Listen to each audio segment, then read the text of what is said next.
Hey coaches, wanted to shoot this real brief video to talk about building coaching packages. We've already previously looked at building some sort of leadership resources and tools, and we've stretched ourselves with a little bit of that work. As you consider your own practice that you will be building in the long term, you might also consider a combination of tools and resources that will help tell a story, the journey a client can go on if they partner with you as their coach. So let's take a look at some of the key questions and things to consider as you build your own package of tools that you can market as part of your coaching program, and how to do that in the right way, the not only effective way, but ethical way and meaningful way. Because the whole point of building these tools and resources, yes, there's a hope for a financial exchange, but really, that financial exchange needs to be based on value being driven for the client. So how do we make sure whatever we offer is valuable, something that is meaningful to the client and supportive of their journey? So let's take a look at this first question. What tools and resources could I use? Where am I getting these ideas from? They can be tools that you can use, pull from the coach training, this coach training program, and just redefine them, refine them, adjust them to the story of your client, change the language you would use or the language of whatever is on the screen, make it your own. Keep in mind the majority of my resources are my take on how I would walk someone through the key questions of various concepts of business, communication, psychology, positive psychology, and so on.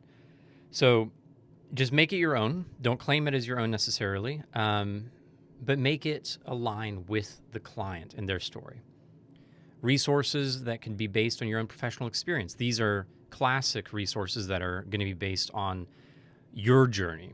And since it was effective for you to ask these 5 questions when you were about to make a career transition, you can offer these to your client, not to make the decision for them through the questions, but to begin the process, to create exploration by offering this kind of tool.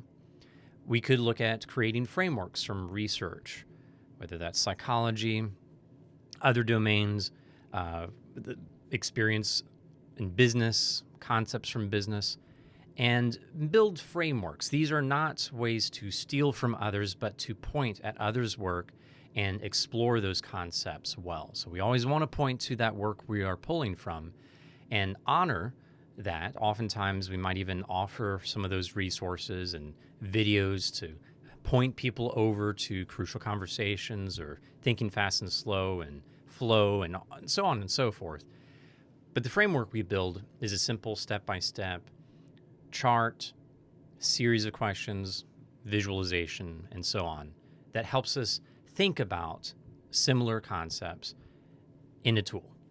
And all of these are meant to support growth, exploration. Now, that's where these ideas can come from, a variety of tools. And so we have a few different ways you can pull from them or for them. But what's next?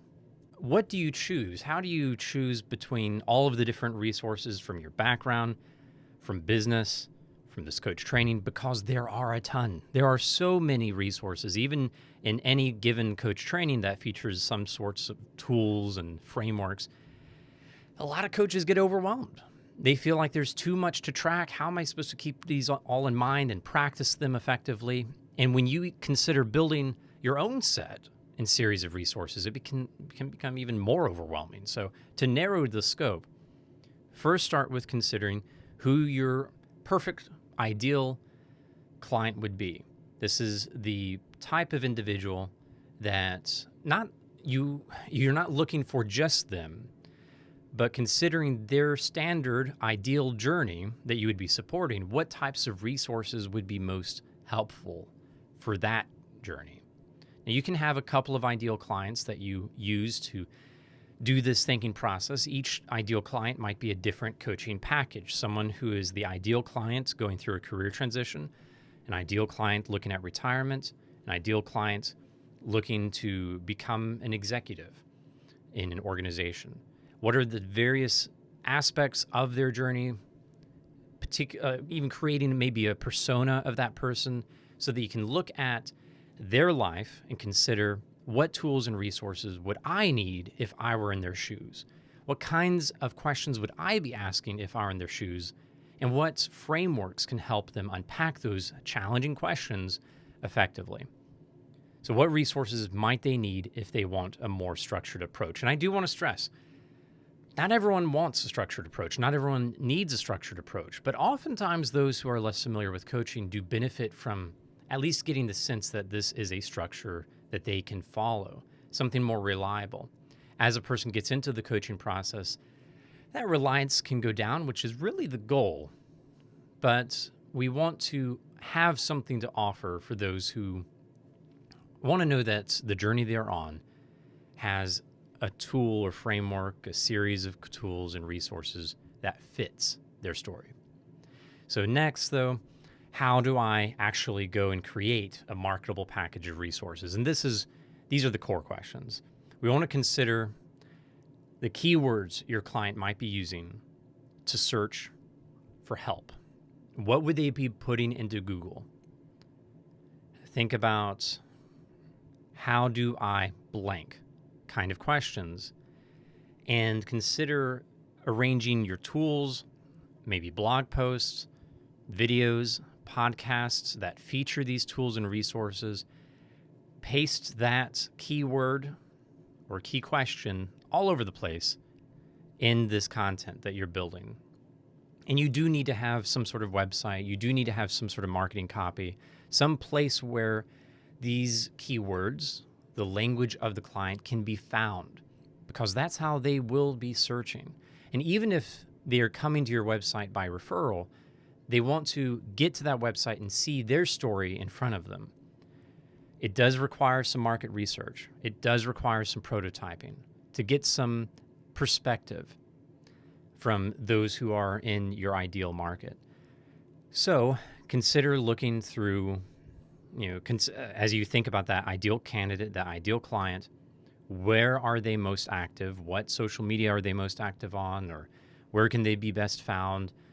Send emails, review blog posts that they might post, review some social media that's public, and just get a sense of those words that the client is using and the journey that they're on, what they most need. Then we want to tailor the language of our tools, make sure we describe them to match that client search, like I was saying, and then leverage the language of the ideal client in our two forms of marketing. So on a website, you have the internal marketing and the ecosystem of the website you have and the social media that you have and the interlinking between those two.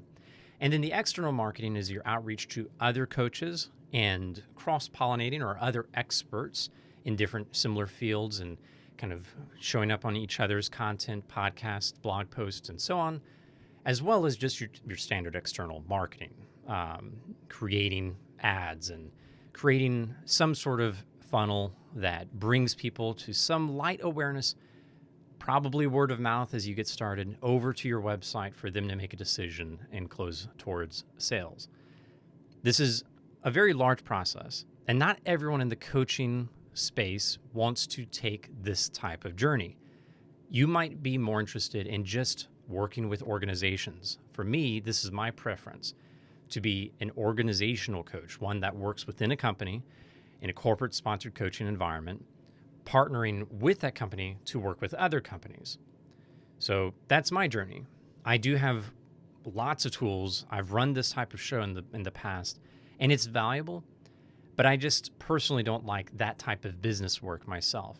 So one thing you might also consider is, what are some other, or who are some other people in the field of coaching who you could rely on if you would like to be an entrepreneurial coach, who can walk with you through that journey. But keep in mind, at the end of the day, everything that we offer, whether it's a particular resource or a whole package of them, they should never run the coaching relationship. The client does. So even if we are selling a package on career coaching, the ethical standard of the ICF is to make sure that we are upholding the coaching process that puts the client's agenda at the forefront. So at the beginning of each session, we really check in with them to say, hey, what do you most want out of our session today?